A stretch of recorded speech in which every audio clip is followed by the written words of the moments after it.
Congratulations ಜಾನು ಈ ರಾಜಂಗ್ ನೀನೆ ಕುಯ್ನು.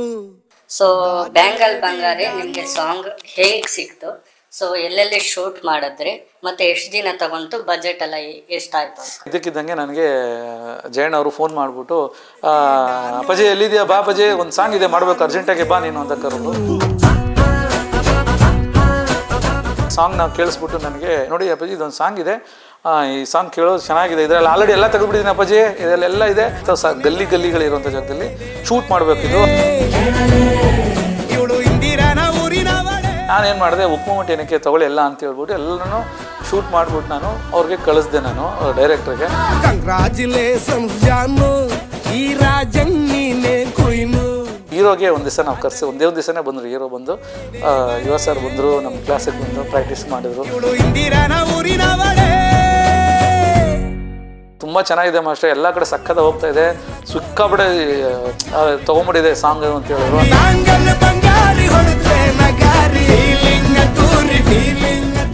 Bangle ಬಂಗಾರಿ making ಬಗ್ಗೆ ಮಾತಾಡೋಣ. ಸೊ ಬ್ಯಾಂಗಲ್ ಬಂಗಾರಿ ನಿಮಗೆ ಸಾಂಗ್ ಹೇಗೆ ಸಿಕ್ತು, ಸೊ ಎಲ್ಲೆಲ್ಲಿ ಶೂಟ್ ಮಾಡಿದ್ರಿ ಮತ್ತು ಎಷ್ಟು ದಿನ ತಗೊಂತು, ಬಜೆಟ್ ಎಲ್ಲ ಎಷ್ಟಾಯಿತು ಅಂತ? ಓಕೆ, ಆ್ಯಕ್ಚುಲಿ ಮೊದಲನೇದಾಗಿ ನನಗೆ ಜಯಣ್ಣ ಕಂಪ್ನಿ ಅಲ್ಲಿ ನಾನು ಅವರು ಕಂಪ್ನಿಯಲ್ಲಿ ಡ್ರಾಮಾ ಆಗಿರ್ಬೋದು, ಗೂಗ್ಲಿ ಆಗಿರ್ಬೋದು, ರಾಮಾಚಾರಿ ಆಗಿರ್ಬೋದು ಎಲ್ಲ ಸೂಪರ್ ಡೂಪರ್ ಹಿಟ್ ಕೊಟ್ಟಂಥ ಕಂಪ್ನಿ ಅದು. ನಾನು ಎಲ್ಲ ಸಿಂಗಲ್ ಕಾರ್ಡ್ ಮಾಡೋಂಥ ಕಂಪ್ನಿಗಳು ಅದು. ತುಂಬ ವರ್ಷಗಳಾಗಿತ್ತು ಅವ್ರ ಜೊತೆ ಕೆಲಸ ಮಾಡಿ, ಜಯಣ್ಣ ಅವ್ರ ಜೊತೆಗೆ ನಾನು ಕೆಲಸನೇ ಮಾಡಿರಲಿಲ್ಲ ನಾನು.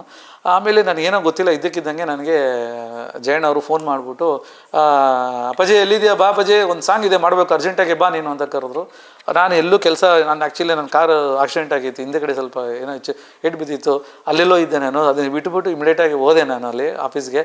ಹೋದಾಗ ಸಾಂಗ್ ಕೇಳಿಸಿದ್ರು, ಅವಾಗ ಡೈರೆಕ್ಟ್ ಇರಲಿಲ್ಲ ಅವಾಗ ಟೈಮಲ್ಲಿ, ಸಾಂಗ್ ಕೇಳಿಸಿದ್ರು. ಆವಾಗ ನನಗೆ ಕಾರ್ತಿಕ್ ಅವರು ಆಮೇಲೆ ನಮ್ಮ ಯೋಗಿ ಅವರಿದ್ದರು KRG ಸಿನಿಮಾದಿಂದ. ಆಮೇಲೆ ಎಲ್ಲ ಸಾಂಗ್ಸ್ ಕೇಳಿಸಿದ್ರು. ಈ ಸಾಂಗ್ ನಾವು ಕೇಳಿಸ್ಬಿಟ್ಟು ನನಗೆ ನೋಡಿ ಅಪ್ಪಾಜಿ ಇದೊಂದು ಸಾಂಗ್ ಇದೆ, ಈ ಸಾಂಗ್ ಕೇಳೋದು ಚೆನ್ನಾಗಿದೆ, ಇದರಲ್ಲಿ ಆಲ್ರೆಡಿ ಎಲ್ಲ ತೆಗೆದುಬಿಟ್ಟಿದ್ದೀನಿ ಅಪ್ಪಾಜಿ, ಇದರಲ್ಲೆಲ್ಲ ಇದೆ, ಎಲ್ಲ ಮಾಂಟೇಜ್ ಎಲ್ಲ ಒಂದು 2 ನಿಮಿಷ ಡೈರೆಕ್ಟ್ ತೆಗೆದುಬಿಟ್ಟು 2 ನಿಮಿಷ ಮಾಂಟೇಜ್ ತೆಗೆದುಬಿಟ್ಟಿದ್ದಾರೆ, 2 ನಿಮಿಷ ತೆಗೆದುಬಿಟ್ಟವ್ರೆ, ಇದರಲ್ಲಿ ಏನಿಲ್ಲ, ಒಂದು ದಿವಸ ಕೆಲಸ ಮಾಡ್ಕೊಬಿಟ್ಟು ಸಾಕು ಇದು ಅಂತ ಹೇಳಿದ್ರು. ಆಮೇಲೆ ನಾನು ಆ ಸಾಂಗ್ ಇಸ್ಕೊಂಡು ಹೋದೆ. ನಾನು ಮಾರನೇ ದಿವಸ ಬಂದೆ, ಡೈರೆಕ್ಟ್ರ್ ಹತ್ರ ಕೂತ್ಕೊಂಡೆ. ಡೈರೆಕ್ಟ್ರ್ ಸರ್ ಇದು ಮಾಂಟೇಜ್ ಎಲ್ಲ ಹಾಕೋಕ್ಕಾಗಲ್ಲ ಈ ಸಾಂಗಲ್ಲಿ, ಇದರಲ್ಲಿ ಬರೀ ಏನಿದ್ರು ಒಂದು ಇದ್ರಲ್ಲಿ ನಡೆಯುವಂಥದ್ದು ಏನಾದರೂ ಒಂದು ಮದುವೆಯಲ್ಲಿ ನಡೆಯುವಂಥ ಸಾಂಗ್ ಅಲ್ವಾ ಅಂತ ಡೈರೆಕ್ಟ್ ಒಂದು ಕಾನ್ಸೆಪ್ಟ್ ಹೇಳಿದ್ರು ನನಗೆ. ಈ ಸಾಂಗ್ ಹಿಂಗಿದೆ, ಮಾಸ್ಟರಿಂಗ್ ಹಿಂಗಿದೆ, ಇದೆಲ್ಲ ಇಷ್ಟೊಂದು ವಿಷಯಗಳಿದೆ ಈ ಸಿನಿಮಾದಲ್ಲಿ, ಈ ಸಾಂಗಲ್ಲಿ ಇಷ್ಟೆಲ್ಲ ಕನೆಕ್ಟ್ ಆಗಬೇಕು, ಇವ್ರದೆಲ್ಲ ಕ್ಯಾರೆಕ್ಟರ್ಗಳೆಲ್ಲ ಕನೆಕ್ಟ್ ಆಗಬೇಕು ಇದರಲ್ಲಿ, ಆಮೇಲೆ ಇದು ಆಡೋದೇ ಬೇರೆಯವರು ಇರಬೇಕು ಆ ಥರ ಎಲ್ಲ ಹೇಳಿದ್ರು. ಸರಿ ಸರ್, ಓಕೆ ಸರ್ ಅಂತ ನಾನು ಯೋಚನೆ ಮಾಡ್ಕೊಂಬಂದು ಹೇಳಿದೆ. ಸರ್ ಇದು ಮಾಂಟೇಜ್ ಎಲ್ಲ ಹಾಕೋಕ್ಕಾಗಲ್ಲ ಇದರಲ್ಲಿ ಅಂತ. ಆಮೇಲೆ ಡೈರೆಕ್ಟ್ರಿಗೂ ಪ್ರೊಡ್ಯೂಸರ್ಗೂ ಹೇಳಿದೆ, ಮಾಂಟೇಜ್ ಎಲ್ಲ ಹಾಕೋಕ್ಕಾಗಲ್ಲ ಸರ್, ಇದರಲ್ಲಿ ಹಳೇದು ಯಾವುದೋ ಶೂಟ್ ಮಾಡಿರೋದೆಲ್ಲ ಏನು ಮಾಡೋಕ್ಕಾಗಲ್ಲ ಇದರಲ್ಲಿ, ಇದು ಫ್ರೆಶ್ ಆಗೇ ತೆಗೆಯೋಣ ಸರ್ ಈ ಸಾಂಗ್ನ. ನಾನು ಅದೇ ನೀವು ಟೂ ಡೇಸಿಗೆ ಕೊಡಿ ನನಗೆ, ನೀವು ಅವ್ರು ಒಂದೇ ಹೇಳಿದರು, 2 ಡೇಸ್ ಕೊಡಿ ಸರ್, 2 ಡೇಸಲ್ಲಿ ಮುಗಿಸ್ಕೊಡ್ತೀನಿ ನಾನು ಅದೇ ಅಂತ ಹೇಳಿದೆ ನಾನು. ಸರಿ ಅದೇ ಥರ ಕೊಟ್ಟರು. ಎಲ್ಲಿ ಮಾಡೋದು ಅಂತಾಗ ನಾವು ಕ್ಯಾಮ್ರಾಮ್ಯಾನು ಹೆಗಡೆ ಕ್ಯಾಮ್ರಾಮ್ಯಾನ್ ಅವರು ಇದನ್ನು ತೊಗೊಂಡು ಎಲ್ಲ ಕಡೆ ಲೊಕೇಶನ್ ಸರ್ಚಿಂಗ್ ಮಾಡಿದ್ವಿ.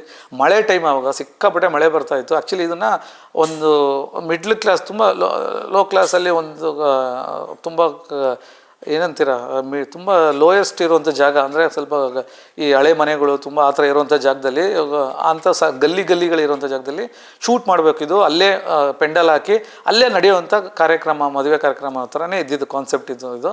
ಸರಿ ಅಲ್ಲೆಲ್ಲ ನೋಡಿದ್ವಿ, ಎಲ್ಲೂ ಶೂಟ್ ಆಗಲಿಲ್ಲ. ಕೊನೆಗೆ ಇಲ್ಲೋ ಒಂದು ಕಡೆ ಓಕೆ ಆಯಿತು ನಮಗೆ. ಅಲ್ಲಿ ಓಕೆ ಆಯಿತು, ನೋಡಿದ್ರೆ ದಿನ ಮಳೆ ಬರ್ತಾಯಿತ್ತು. ಆಮೇಲೆ ಡೇಟ್ ಬೇರೆ ಇದಿತ್ತು, ಅನೌನ್ಸ್ ಆಗಿತ್ತು. ಸರಿ ಈಗ ಏನು ಮಾಡೋಣ ಅಂದಾಗ ಸೆಟ್ಟಲ್ಲೇ ಮಾಡ್ಬಿಡೋಣ, ಇದಂದರೆ ಅಷ್ಟು ಒಂದು ಚೌಟ್ರಿ ಥರನೇ ಮಾಡ್ಬಿಡೋಣ ಅಂತ ಮಾತುಕತೆ ನಡೀತಾ ಇತ್ತು ನಮ್ಮದು. ಅದೇ ಥರ ನಾವು ಹೇಳಿದ್ವಿ, ಸರಿ ಒಂದು ಮಾತು. ಆಮೇಲೆ ಅವ್ರಿಗೂ ಅದೇ ಮೈಂಡಲ್ಲೇ ಇತ್ತು, ಪ್ರೊಡ್ಯೂಸರ್ಗೂ ಆಮೇಲೆ ಡೈರೆಕ್ಟರ್ಗೆ ಎಲ್ಲ ಇವ್ರಿಗೆ. ಆಮೇಲೆ ನಾವು ನಮಗೆ ಲೊಕೇಶನ್ ಬೇಕಾಗಿತ್ತು, ಲೊಕೇಶನ್ ತೋರಿಸಿದ್ರು ನಮಗೆ.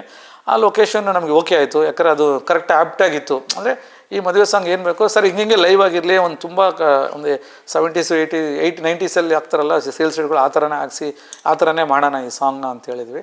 ಆಮೇಲೆ ಇದನ್ನೆಲ್ಲ ಓಕೆ ಆಗೋಯ್ತು, ಎಲ್ಲ ಮುಗಿದೋಯ್ತು. ಆಮೇಲೆ ಡೈರೆಕ್ಟ್ರ್ ಹೇಳಿದ್ರು, ಮಾಸ್ಟರ್ ಒಂದೇ ಒಂದು ಹುಕ್ ಮೂಮೆಂಟ್ ಮಾತ್ರ ನಾನು ಕಳಿಸ್ಬಿಡಿ ಇದ್ರದ್ದು ಹೆಂಗೆ ಬರುತ್ತೆ ಅಂತ ಹೇಳಿದ್ರು ನನಗೆ. ನಾನೇನು ಮಾಡಿದೆ, ಹುಕ್ ಮೂಮೆಂಟ್ ಏನಕ್ಕೆ ತಗೊಳ್ಳಿ ಎಲ್ಲ ಅಂತ ಹೇಳ್ಬಿಟ್ಟು ಎಲ್ಲನೂ ಶೂಟ್ ಮಾಡಿಬಿಟ್ಟು ನಾನು ಅವ್ರಿಗೆ ಕಳಿಸ್ದೆ ನಾನು ಡೈರೆಕ್ಟ್ರಿಗೆ. ಡೈರೆಕ್ಟ್ರ್ ಕಡೆಯಿಂದ 2 ದಿವಸ ಏನು ಬರಲಿಲ್ಲ ನನಗೆ, ಇದು ಯಾಕೋ ಇಷ್ಟ ಆಗಿಲ್ವೇನೋ, ಏನು ಗೊತ್ತಿಲ್ವಲ್ಲ, ಏನು ಹೇಳಿಲ್ವಲ್ಲ, ಇನ್ನೂ ಏನಾದರೂ ಚೇಂಜಸ್ ಇದ್ರೇನು ಹೇಳ್ತಾರೇನೋ ಅಂತ ಅಂದ್ಕೊಂಡೆ ನಾನು. ಆಮೇಲೆ ಏನಕ್ಕೂ ಸುಮ್ಮನೆ ಆಫೀಸ್ಗೆ ಹೋಗಿದ್ದೆ ನಾನು, ಇದಕ್ಕೆ ಜಯಣ್ಣನ ಆಫೀಸ್ಗೆ. ಅವಾಗ ಕಾರ್ತಿಕ್ ಅವರು ಆಮೇಲೆ ಇವರು ಯೋಗಿಯವರಿದ್ದರು. ಏನು ಬಾ ಸಾಂಗ್ ಕೇಳಿದ್ರಲ್ಲ, ಮಾಸ್ಟರ್ ಸೂಪರ್ ಆಗಿದೆ ಮಾಸ್ಟರ್, ಏನು ಸಕ್ಕತ್ತಾಗಿದೆ ಅದು, ಸ್ಟೆಪ್ಸ್ ಎಲ್ಲ ಏನು ಚೇಂಜ್ ಮಾಡೋಕೆ ಹೋಗ್ಬೇಡಿ, ಸಖತ್ತಾಗಿ ಬಂದಿದೆ ಅದು ಮೂಮೆಂಟ್. ಅದು ಎಲ್ಲ ಮಕ್ಕಳು ಮಾಡ್ತಾರೆ, ದೊಡ್ಡವರು ಚಿಕ್ಕವ್ರಿಗೂ ಮಾಡೋ ಥರ ಇದೆ ಮೂಮೆಂಟು. ಫಿಕ್ಸ್ ಅದು ಅದೇ ಬಿಟ್ಬಿಡಿ ನೀವು ಅಂತ ಹೇಳಿದ್ರು. ನನಗೆ ಒಬ್ಬ ಸದ್ಯಕ್ಕೆ ಯಾವುದು ಚೇಂಜಸ್ ಹೇಳಿಲ್ವಲ್ಲ ಅಂತ ಒಂದು ಖುಷಿ ಇತ್ತು ನನಗೆ. ಇದರಲ್ಲಿ ಸರಿ ಓಕೆ ಅಂತ ಡೈರೆಕ್ಟ್ ಜೊತೆ ಡಿಸ್ಕಷನ್ ಮಾಡಿಕೊಂಡು ನಾವು ಅದು ಸೆಟ್ಟಲ್ಲಿ ಹೋಗಿ ಆಮೇಲೆ ಹೀರೋಗೆ ಒಂದು ದಿವಸ ನಾವು ಒಂದೇ ಒಂದು ದಿವಸನೇ ಬಂದರು. ಹೀರೋ ಬಂದು ಯುವ ಸರ್ ಬಂದರು, ನಮ್ಮ ಕ್ಲಾಸಿಗೆ ಬಂದು ಪ್ರಾಕ್ಟೀಸ್ ಮಾಡಿದರು. ಪ್ರಾಕ್ಟೀಸ್ ಮಾಡಿಬಿಟ್ಟು ಏನು ಒಂದು ಮಾತು ಮಾತಾಡಿಲ್ಲ ಪಾಪ ಅವರು. ಎಲ್ಲ ಫುಲ್ ನೀಟಾಗಿ ಒಂದು ಸರಿ ನೋಡಿಕೊಂಡ್ರು, ಪ್ರಾಕ್ಟೀಸ್ ಮಾಡಿಕೊಂಡ್ರು. ಓಕೆ ಅಂತೇಳಿ ನಾವು ಡೈರೆಕ್ಟಾಗಿ ಶೂಟ್ಗೆ ಹೋದ್ವಿ. ನಾವು ಡೈರೆಕ್ಟ್ ಶೂಟಿಗೆ ಹೋದಾಗ ಅಲ್ಲಿ ಅಟ್ಮಾಸ್ಫಿಯರ್ ಇಟ್ಕೊಂಡು ಒಂದಷ್ಟು ಏನೇನು ಬೇಕು, ಕತೆಗೆ ಏನೇನು ಬೇಕು ಅದನ್ನೆಲ್ಲ ಇನ್ವಾಲ್ವ್ಮೆಂಟ್ ಮಾಡಿಕೊಂಡು, ಕತೆಗೆ ಒಂದಷ್ಟು ಬಾಂಡಿಂಗ್ ಬೇಕಾಗಿತ್ತು ಹೀರೋಯಿಂದು, ಆಮೇಲೆ ಆ ಬ್ರದರ್ ಕ್ಯಾರೆಕ್ಟರ್ದು, ಇದನ್ನೆಲ್ಲ ಅಲ್ಲಲ್ಲಿ ಸೇರಿಸ್ಬೇಕಾಯಿತು. ಆಮೇಲೆ ಈ ಸಾಂಗ್ ಜೊತೆಗೆ ಅದೆಲ್ಲ ಬೇರೆ ಇನ್ವಾಲ್ವ್ಮೆಂಟ್ ಮಾಡಬೇಕಾಗಿತ್ತು ನಾವು. ಯಾಕಂದರೆ ಲಿರಿಕ್ಸು ಸರ್ ಇದೆಲ್ಲ ಅದ್ಭುತವಾಗಿದೆ, ಸಾಂಗು ತುಂಬ ಲಿರಿಕ್ಸ್ ಎಲ್ಲ ಅದ್ಭುತವಾಗಿದೆ, ಇದು ಲಿರಿಕ್ಸು ಕ್ಯಾಚಿಯಾಗಿದೆ, ಸಖತ್ತಾಗಿದೆ, ಇದು ಯಾವ್ದು ಜಾಸ್ತಿ ಅದು ಇದು ಹಾಕೋದು ಬೇಡ ಅಂಥೇಳಿ ನಾವು ಎಲ್ಲೆಲ್ಲಿ ಬೇಕೋ ಅಲ್ಲೆಲ್ಲಿ ಮಾತ್ರ ಮಾಂಟೇಜ್ ಮಾಡ್ಕೊಂಡು ನಾವು ಇದನ್ನು ಈ ಸಾಂಗ್ನ ಕ್ಲೀನಾಗಿ ಒಂದು ಎಡಿಟ್ ಸೂಪರ್ ಅಲ್ಲೇ ಸ್ಪಾಟ್ ಎಡಿಟ್ ಮಾಡಿ ನಾವು ಅದನ್ನು ಮಾಡಿಟ್ವಿ. ನೋಡಿದ ತಕ್ಷಣ ಎಲ್ಲರಿಗೂ ಖುಷಿ ಆಯಿತು ಈ ಸಾಂಗ್ನ. ಅಲ್ಲಿಂದ ವೈಬ್ಸ್ ಇತ್ತು ಈ ಸಾಂಗ್ ಬಗ್ಗೆ, ಒಂದೇನೋ ಒಂದು ಖುಷಿ ಇತ್ತು. ಆಮೇಲೆ ನೋಡಿದವರೆಲ್ಲ ಸಖತ್ತಾಗಿದೆ ಅಂತಲೇ ಹೇಳ್ತಾ ಇದ್ರು ಎಲ್ಲನೂ, ಪ್ರತಿಯೊಂದೂ ಅದೇ ಥರ ಬಂದರೆ ಥಿಯೇಟ್ರಿಗೆ ಇದು ಸಾಂಗ್ ರಿಲೀಸ್ ಆಗಿದ ತಕ್ಷಣ ಡೈರೆಕ್ಟ್ರು ಒಂದು ಬೆಳಗ್ಗೆ ಸಂಜೆ ರಿಲೀಸ್ ಏನಾಗಿದೆ ಅದು ಇಮಿಡಿಯೇಟಾಗಿ ಫೋನ್ ಮಾಡಿ ಡೈರೆಕ್ಟ್ರು ಫೋನ್ ಮಾಡಿದ್ರು. ನನಗೆ ನೆನಪಾಗಿದ್ದವಾಗ ನನಗೆ ಗೋವಿಂದ ನಮಃನೇ, ನನಗೆ ಗೋವಿಂದ ನಮಃದಲ್ಲಿ ನನಗೆ ಅವಾಗ ಇದೇ ಥರನೇ ನನಗೆ ಫೋನ್ ಮಾಡಿದರು ಡೈರೆಕ್ಟ್ರು. ಆಮೇಲೆ ಪ್ರೊಡ್ಯೂಸರ್ ಫೋನ್ ಮಾಡಿದರು, ಸೇಮ್ ಅದೇ ಥರನೇ ನನಗೆ ಡೈರೆಕ್ಟ್ರು ಫೋನ್ ಮಾಡಿದ್ರು. ಏನು ಮಾಸ್ಟ್ರೇ ಸೂಪರ್ ಡೂಪರ್ ಇಟ್ಕೊಟ್ಬಿಟ್ಟಿದ್ರೆ ಸಾಂಗ್ ಅಂದರು. ಸರ್ ನಮ್ಮದಲ್ಲ ಸರ್, ಎಲ್ಲ ಟೀಮ್ ವರ್ಕ್ ಎಲ್ಲ ತುಂಬ ಚೆನ್ನಾಗಿ ಬಂದಿದೆ ಇದರಲ್ಲಿ ಅಂತ ಹೇಳಿದ್ರು. ಆಮೇಲೆ ತುಂಬ ಚೆನ್ನಾಗಿದೆ ಮಾಸ್ಟ್ರೇ, ಎಲ್ಲ ಕಡೆ ಸಕ್ಕದ ಹೋಗ್ತಾ ಇದೆ, ಸಿಕ್ಕಾಬಿಡೆ ತೊಗೊಂಬಿಟ್ಟಿದೆ ಸಾಂಗ್ ಅಂತ ಹೇಳಿದ್ರು. ಅದೇ ಥರ ಜೈನನು ಫೋನ್ ಮಾಡಿ ಹೇಳಿದ್ರು. ಖುಷಿ ಆಯಿತು ನನಗೆ, ತುಂಬ ವರ್ಷಗಳಾದಮೇಲೆ ಈ ಥರ ಒಂದು ಸಾಂಗ್. ಆಮೇಲೆ ಪ್ರತಿಯೊಬ್ಬರು ಫೋನ್ ಮಾಡಿ ಈ ಸಾಂಗ್ ಬಗ್ಗೆ ಪ್ರತಿಯೊಬ್ಬರು ನಮಗೆ ಫೋನ್ ಮಾಡಿ ವಿಚಾರಿಸ್ತಾರಲ್ಲ, ಅದಕ್ಕಿಂತ ನಮ್ಗೆ ಇನ್ನೇನು ಬೇಕಾಗಿಲ್ಲ ಸರ್. ನಮಗೆ ಈ ಸಾಂಗ್ ಬಂದಾಗ ಒಂದು ಚೆನ್ನಾಗಿದ್ದೆ ಈ ಥರ ಇದಕ್ಕೆ ಮಾಡಿರ್ತೀವಿ ಸಾಂಗ್ಸ್ಗಳು, ಬಟ್ ಅದಕ್ಕೆಲ್ಲ ಬಂದಿಲ್ವಲ್ಲ ಅಂತ ಯೋಚನೆ ಮಾಡ್ತಾ ಇರ್ತೀವಿ. ಬಟ್ ಈ ಥರ ನಾವು ಏನು ಎಕ್ಸ್ಪೆಕ್ಟೇಷನ್ ಮಾಡಿದೆ ಒಂದು ಇದ್ರಲ್ಲಿ ಮಾಡಿರ್ತೀವಲ್ಲ, ನೋಡಿ ಹೆಂಗೆ ಹಿಟ್ಟಾಗಿ ಹೋಗುತ್ತೆ ಸಾಂಗ್ ಒಂದೊಂದು ಸರಿ ಅಂತ ಅನ್ಸುತ್ತೆ ಒಂದೊಂದು ಸರಿ.